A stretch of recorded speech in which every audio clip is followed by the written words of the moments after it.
Good day, I'm Angela To. Maklun is still on honeymoon. Today we are in River Valley neighborhood, one of the most expensive neighborhoods with primary schools. In fact, it's well known that some parents move to areas closer to choice schools just to improve the chances of their children securing a place in these schools. Recently, the Ministry of Education introduced a new ruling for how long you must live in a neighborhood for your children to be eligible to remain at the local primary school. How will this new ruling affect your home buying or renting decisions? If you're a parent of a future primary school student or just interested in how nearby schools impact property prices, you will want to stay tuned. On today's episode, we highlight the top 3 most expensive school districts in Singapore and help you navigate the new rule change put in place by the Ministry of Education. Next on XTV with your host, Angela To. For parents, schools and home go hand in hand. Often, parents choose a home to buy or rent because of its location next to a school. As a result, prices of homes near popular schools can go through the roof. So what is the relationship between primary schools and property in Singapore? Well, traditionally it's because of the Ministry of Education's system of a school placement program for primary kids, which means that within the vicinity of a popular school, the children has a privileged placement program to gain admission into the school. So as you can see, that is the first point of establishing a correlation between very good schools and a stability in the property price and future upside potential to the property. Soon, the 2015 Primary 1 registration exercise for admission to Primary 1 in 2016 begins.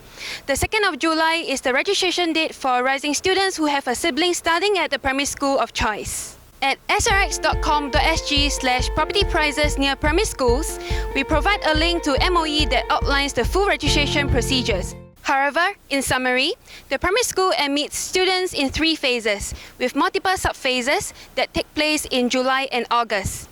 Students are eligible for the early phases of admission if they have siblings at the school, parents who are alumni, or families with special relationship to the school of choice. If the number of applications to a primary school exceeds the number of vacancies during phases 2 or 3, the school fills the vacancies based on home school distance in order of the following priority. Number 1, within 1 kilometer. Number 2, between 1 kilometer and 2 kilometers. And number 3, outside 2 kilometers.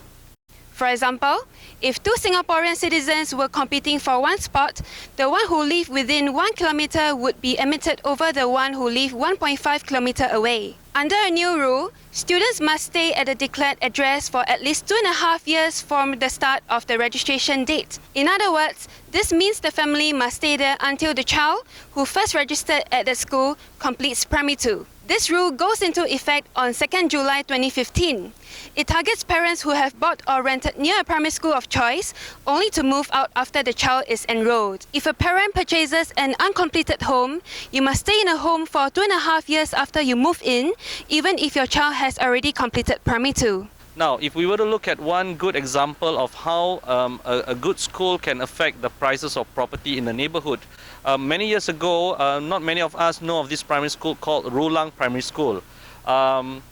It's a primary school in Jurong East until such time when the top PSLE student actually came from that neighborhood school. And overnight we realized that there is sudden surge of interest for property buyers for the properties around the vicinity of that school.